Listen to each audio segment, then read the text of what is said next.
Bonjour à tous, aujourd'hui je vous propose petite vidéo donc sur la fonction réciproque du cosinus hyperbolique, autrement dit arg-ch, appelé aussi arg-cos-h. Donc arg-cos-h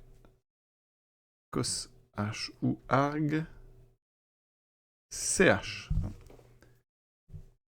C'est la fonction réciproque donc sur 0 plus l'infini du cosinus hyperbolique. Alors je rappelle la formule, ici le cosinus hyperbolique, on sait que son domaine de définition c'est R, il prend ses valeurs dans 1 plus l'infini, hein, son expression c'est exponentielle x plus exponentielle moins x sur 2. On a déjà vu le sinus hyperbolique, la dérivée du ch c'est le sinus hyperbolique, donc ce tableau de variation, il est à connaître absolument par cœur. Et on va regarder tout de suite, nous, les courbes. Pour pouvoir faire une bijection et donc considérer une fonction réciproque, il faut une fonction bijective. Eh bien, ch n'est pas bijective. Vous voyez bien son tableau. Hein. Donc on va être obligé de restreindre, et on restreint sur la partie droite. Et voici donc, la courbe du cosinus hyperbolique, donc cos h. Ici, nous, on va uniquement considérer la partie droite de la courbe. De façon classique, tracer la première bisectrice, et le symétrique va nous donner la courbe donc, de cette fameuse fonction arg-ch. Et là, voici. D'accord? Donc ça, c'est la courbe de l'argument cos hyperbolique. Notre fonction, donc, arg-ch, est donc la réciproque. Ça veut dire que elle prend ses valeurs, elle est définie sur 1 plus infini, elle prend ses valeurs. Donc, dans, ici, l'image de 1 plus infini, vous voyez, donc par notre réciproque, eh bien, ça va être R plus. D'accord? Parce qu'on n'a pris que le côté droit de la courbe. Et à x, elle va associer, donc, ce qu'on notera arg chx. Et nous, ce qui nous intéresse, c'est l'expression de cette fonction. Hein. Comment la trouver, l'expression de cette fonction réciproque. Alors, on avait déjà fait arg sh, ça va être exactement les mêmes techniques. Tout d'abord, donc, nous, on va partir de donc, y égale chx. D'accord? Et on veut inverser cette relation. Autrement dit, exprimer x en fonction de y. Et x, c'est donc ce fameux arc ch de y. Comment trouver ça? Eh bien, on va revenir à l'écriture du ch avec l'exponentielle. Y égale exponentielle x plus exponentielle moins x sur 2. Et là, oui, on va s'occuper de ça. Donc, on multiplie tout par 2. 2y est égal à exponentielle x plus exponentielle moins y. Et là, il va falloir réussir à mettre y tout seul à gauche. Alors ça, c'est pas facile. Donc, on va transformer cette exponentielle moins x. On l'avait déjà fait pour le sh, et ça va être exactement la même chose. Ici, on va mettre 1 sur exponentielle x. On va tout multiplier par exponentielle x, qui est non nul. Et ça donne assez rapidement 2y exponentielle x égale exponentielle x au carré plus 1. Et donc, on arrive à une équation qu'on peut mettre sous la forme exponentielle x au carré moins 2y exponentielle x plus 1 égale 0. Et ça, c'est un trinôme du second degré en exponentielle x.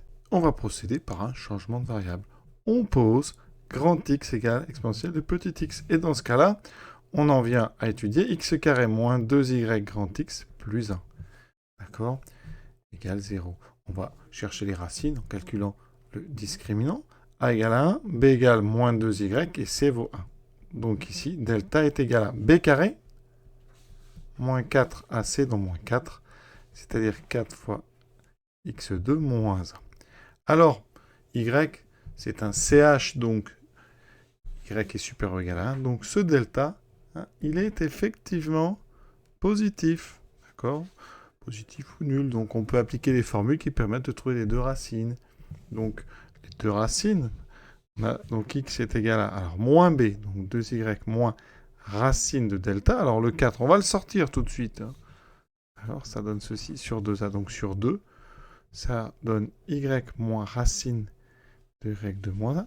Ou, évidemment, il y a deux possibilités, y plus racine de y de moins 1. Alors ceux qui se demandent qu'est-ce qui se passe quand delta égale 0, c'est-à-dire quand y est là, eh bien les deux formules coïncident. Donc il n'y a pas besoin de séparer les cas. Maintenant, on a le choix à faire entre ces deux grands x. Il est le temps de faire un bilan. On est parti donc de y égale chx, avec x positif, y plus grand que 1, d'accord, pour trouver une expression de x qui serait arg ch de y. On arrive à une équation qu'on a on a commencé à résoudre en posant donc grand X égale E de petit x. Et donc, on a deux possibilités pour grand X, voilà, qui sont y moins racine de y2 moins 1 ou y plus racine de y2 plus 1. Il faut maintenant choisir entre les deux. Et c'est pour ça que cette démonstration, elle est plus difficile par ce chemin-là que celle du sinus hyperbolique qu'on a fait très récemment. C'était très simple. Le choix était rapide. Là, il est un petit peu plus délicat. Donc, comment choisir quelle est la bonne formule parmi les deux? La première chose à bien comprendre, c'est donc que x est positif. Si x est positif, eh bien donc, exponentielle x doit être supérieur à exponentielle 0 et donc supérieur ou égal à 1. Donc, on va regarder ces deux formes. Une première remarque aussi qu'on peut faire, c'est que entre ces deux formules, eh bien, il y a quelque chose de très simple. Ici, ce sont les deux donc solutions de notre trinôme. Et le trinôme avait une constante égale à 1. Ça veut dire que le produit de nos deux formules fait 1. Si vous faites y moins racine de y2 moins 1, que vous multipliez par y plus racine de y2, donc moins 1, ici. Une petite erreur de frappe ici. Voilà. Vous obtenez ici, donc c'est une identité remarquable, y2 moins y2 moins 1, et on obtient effectivement 1. D'accord ? On aurait pu sinon passer par ce qu'on appelle l'expression conjuguée en transformant ceci, et en le multipliant en haut et en bas par son expression conjuguée, qui n'est autre que la deuxième formule. Et on aurait obtenu cette petite propriété qui peut avoir et qui va avoir son importance dans l'exercice. Donc ici, vous voyez qu'en multipliant en haut et en bas par la même chose avec un plus, qu'on appelle l'expression conjuguée, on obtient en haut un 1 et en bas y plus racine de y2 moins 1. Attention toujours à ces petites fautes. Voilà. Faire très attention dans vos devoirs, toutes ces petites fautes d'inattention. Et rester bien concentré tout le temps. Donc on a ici un lien entre les deux qui va être intéressant parce que nous, on cherche laquelle des deux est supérieure ou égale à 1. La première remarque que je vais faire maintenant, la remarque suivante, c'est que comme le produit vaut 1, eh bien, quand y moins racine de y2 moins 1 est égal à 1, eh bien forcément, ça équivaut à dire que y plus racine de y2 moins 1 est aussi égal à 1. Voilà. Donc si on a le choix pour le 1, on peut prendre les deux, donc on prendra celui qui nous arrange. Maintenant, on va regarder donc celui avec la soustraction ici. Tout d'abord, y, on sait que y est plus grand que 1, d'accord ? Puisque c'est un cosinus hyperbolique. Donc, ça veut dire que y2 est plus grand que 1, donc y2 moins 1 est plus grand que 0. Je prends sa racine carrée, donc la racine carrée est plus grande que 0. D'accord ? Et donc, eh bien, y moins racine de y2 moins 1, et donc forcément, j'enlève quelque chose, est plus petit que y, donc plus petit que 1. D'accord ? Et en même temps, y plus racine de y2 moins 1 est plus grand que 1. Donc, ça veut dire que celui qui nous intéresse, eh bien, ça va être le deuxième, parce que c'est celui qui est supérieur ou égal à 1. Alors, quand on a égalité, on a dit, c'est pas grave, puisque de toute façon, les deux expressions donneront 1 en même temps, puisque le produit vaut 1. Donc, ça veut dire que l'expression qui va nous intéresser, qui sera toujours la bonne, c'est donc la deuxième. Et on a donc terminé notre choix. On sait que, eh bien, exponentielle x va être égal à cette expression-là.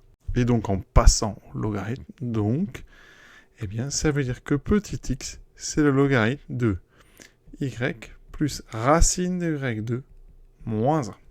Et voici l'expression de x en fonction de y. Et donc, on vient de trouver l'expression de l'arc CH ici, qui est, alors, je vais la noter, là où on était tout à l'heure au début, arc CH, c'est donc ici, si je mets la variable x, bien sûr, ça fera ln de x plus racine de x2 moins 1. D'accord ? Et on a donc terminé notre recherche avec cette première méthode qui n'est pas la plus facile parce que vous voyez, il y a le choix ici entre les deux expressions et pas si simple que ça à faire. La deuxième méthode, on avait vu pour l'arc sinus qui avait une méthode plus simple avec les fonctions de trigonométrie hyperbolique. Alors on va la faire parce que c'est toujours très joli et très élégant. Alors première chose, je vous rappelle que ch carré de x moins sh carré de x vaut 1. C'est joli. Et ensuite, une autre, c'est que si vous faites ch de x plus sh de x, eh bien vous trouvez exponentielle x. Ça, c'est simple à vérifier, ça, je vous laisse. Et bien, avec ces deux choses-là, on fait un petit mix et on va trouver quasiment instantanément ce qu'on vient de faire. Et donc, c'est pour ça que c'est intéressant de connaître ces démonstrations. Alors, nous, on cherche donc, eh bien, de l'arc CH. Donc, c'est le CH qu'on va travailler. On va donc transformer la première pour avoir CH carré en fonction de SH carré en fonction de CH carré. Donc, ici, ça fait SH carré est donc égal à donc CH carré de X moins 1. D'accord? On est ici sur des nombres qui sont, je rappelle, et ça c'est important, X est positif. Hein, et donc, X est positif, ça veut dire que le CH est positif. Donc je peux prendre la racine carrée pour dire que ici, dans mon cas, SH de X, c'est racine de CH carré de X moins 1. Ça c'est important, hein, d'accord? Ça, c'est parce qu'on travaille sur la partie droite, donc pour les x positifs. Donc je peux prendre la racine, je sais que c'est celle-là qui m'intéresse. Et donc je vais mettre ça à l'intérieur de cette relation, et j'obtiens que CHx plus racine de CH carré de x moins 1 est égal à exponentielle x. Évidemment, ça, c'est pour tout x supérieur ou égal à 0. Et donc, dans le cas présent, CHx, c'est notre y, d'accord? Ça veut dire qu'ici, eh bien, j'obtiens donc y plus racine de y2 moins 1 est égal à exponentielle petit x. Eh bien, vous avez trouvé, je n'ai plus qu'à passer au logarithme. X est donc égal à ln de y plus racine de y2 moins 1. Et vous voyez la différence, hein, c'est ultra rapide. Hein. On a trouvé tout de suite l'expression de notre arc CH.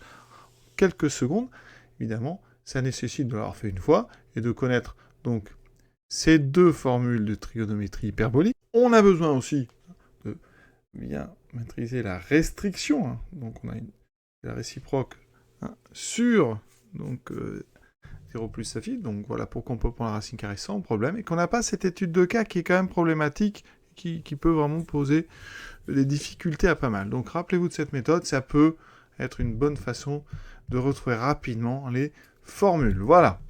Donc ça, c'est pour l'expression de notre fonction réciproque du cosinus hyperbolique sur donc 0 plus l'infini. On va quand même regarder la dérivée parce qu'elle est intéressante. Hein. Ces fonctions, elles servent vraiment pour trouver certains types de primitives. Donc, on voit bien ici une composée qui est dérivable sans problème sur 1 plus l'infini. Quelle est cette dérivée? Donc, on va regarder la dérivée d'arc CH. Alors, c'est un ln de u, hein, donc c'est u' sur u. Donc, on va dériver ce qu'il y a en haut. Donc, on aura 1 plus la dérivée de cette racine carrée. Donc, racine de u, c'est u' sur 2 racines de u. Voilà, très simple. Et ensuite, u' sur u, donc je recopie le u. Voilà. Et il se passe des choses sympas. On met au même dénominateur en haut. Alors, on simplifie d'abord par 2. Même dénominateur. Donc, j'aurai ici, donc, racine de x2 moins 1 plus x sur racine de x2 moins 1. Ici, on a ceci. D'accord? Donc, qu'est-ce que j'obtiens? Donc, en haut, eh bien, vous voyez que le numérateur du haut, c'est le même que celui de bas. Comme pour ArcSH, il y avait une petite simplification. Il me reste 1 sur racine carrée de x2 moins 1. Et donc, ça, c'est très intéressant aussi. J'en profite pour rappeler rapidement eh bien, que l'arg SH de x, la fonction réciproque du sinus hyperbolique, eh bien, son expression, c'est ln de x plus racine carrée de x carré plus 1, il y a un plus ou un moins, et que sa dérivée, c'est 1 sur racine carrée de x2 plus 1. Vous avez un plus, donc ça, vous voyez, pour éviter évidemment de mélanger, mais c'est utile dans les chapitres sur les primitives. Alors après, ça n'est plus au programme de pas mal de première année, mais c'est de la culture, c'est toujours bon de savoir comment les retrouver. Voilà. Donc j'espère que ça vous aura comme ça permis de connaître un petit peu mieux ces parties donc, de trigonométrie hyperbolique. Je vous souhaite une bonne fin de journée à tous et à bientôt.